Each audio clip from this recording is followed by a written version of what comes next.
इस वीडियो में हम बात करने वाले हैं कंपैरिजन। तो कंपैरिजन का मतलब क्या है कि SM1 और SM2 में क्या क्या कंपैरिजन हम कर सकते हैं, क्या क्या इसकी फाइन डिटेल्स हैं। सबसे पहला जो इंपॉर्टेंट पार्ट है वो यूनिमोलिकुलर रिएक्शन है। यूनिमोलिकुलर रिएक्शन का मतलब क्या है, वो फर्स्ट ऑर्डर काइनेटिक्स फॉलो करती है, यानी ये सिर्फ डिपेंड करती है कंसंट्रेशन, मतलब एक ही रिएक्टेंट पे, मतलब रिएक्टेंट की कंसंट्रेशन पे। SN2 इसके कंपैरिजन में क्या है, बायोमोलिकुलर रिएक्शन है, क्योंकि जो स्लो स्टेप है दोनों वो रिएक्टेंट को भी इन्वॉल्व करता है और न्यूक्लियोफाइल को भी अटैक कर इन्वॉल्व करता है। दूसरा क्या है, टू स्टेप मैकेनिज्म। क्या है टू स्टेप मैकेनिज्म है, ये क्या है, वन स्टेप मैकेनिज्म है। ठीक है, रेट अगर लिखना हो तो कैसे लिखेंगे, rate is proportional to concentration of reactant, और रिएक्टेंट क्या था हमारा, एल्काइल हैलाइड, अगर हम एल्केन्स की बात कर रहे हैं। इसमें क्या है, रेट ऑफ रिएक्शन किस पे डिपेंड करेगा, न्यूक्लियोफाइल की कंसंट्रेशन पे भी और रिएक्टेंट की कंसंट्रेशन पे भी। इसका मतलब क्या है कि अगर हम रिएक्टेंट की कंसंट्रेशन बढ़ाएंगे तो रेट भी बढ़ेगा। सिर्फ अगर लेट्स से मैंने इसमें बेस न्यूक्लियोफाइल की कंसंट्रेशन को बढ़ाया तो इसमें कुछ भी नहीं होगा। न्यूक्लियोफाइल की कंसंट्रेशन इंक्रीज करने से इसमें कुछ भी नहीं होगा। ठीक है, ठीक है। उसके बाद में क्या है, अगर हम इसमें, ये दोनों की कंसंट्रेशन पे डिपेंड करता है, इसलिए दोनों की कंसंट्रेशन अगर हम बढ़ाते हैं तो रेट बढ़ता है। ठीक है, नेक्स्ट कंपैरिजन, नेक्स्ट क्या है, इसमें रिएक्शन जो होती है उसमें कार्बोकैटायन बनता है, इसमें ट्रांजिशन स्टेट बनती है। लेट्स से इनका एनर्जी प्रोफाइल अगर हम देखने की कोशिश करें, दोनों का एनर्जी प्रोफाइल कैसे रहेगा, पहला हमारा कार्बोकैटायन बनेगा तो पहला हम्प आ गया, दूसरे हम्प न्यूक्लियोफाइल अटैक करेगा। हम्प मतलब वो एक मिनिमा कार्बोकैटायन का होगा, एक न्यूक्लियोफाइल के अटैक का होगा। अगर न्यूक्लियोफाइल पे हाइड्रोजन प्लस है निकलने के लिए तो तीसरा हम्प भी आएगा जिसमें हाइड्रोजन निकलता है, वरना तो दो ही हम्प होते हैं।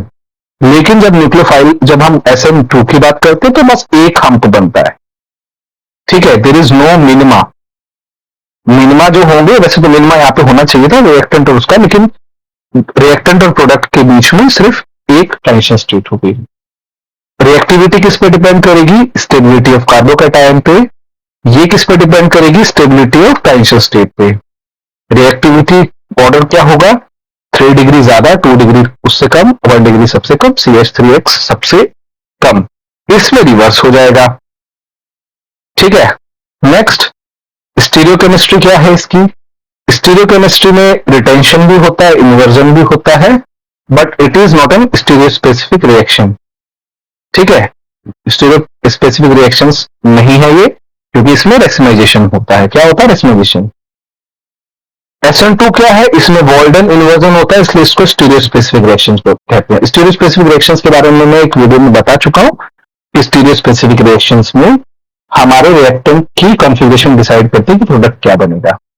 ठीक है, ये हमेशा जो होती है ना, वीक बेस और पुअर न्यूक्लियोफाइल।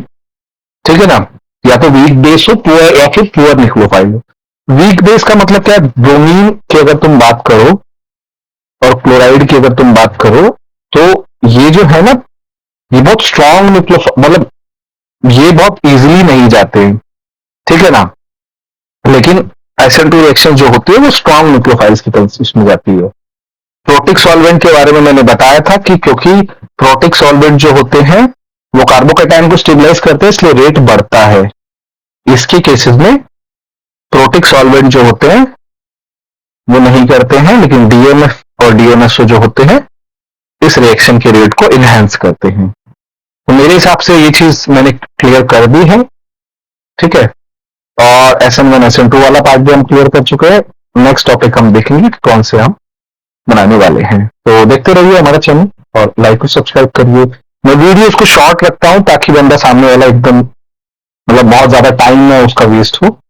ओवरऑल देखने में तो टाइम उतना ही जाता है पूरा, अगर तुम टॉपिक पढ़ना चाहते हो ऑर्गेनिक केमिस्ट्री का, बट इट इज डिफिकल्ट। हाँ, मैं समझ सकता हूं, बट स्मॉल वीडियोस से हम काफी कुछ पढ़ सकते हैं।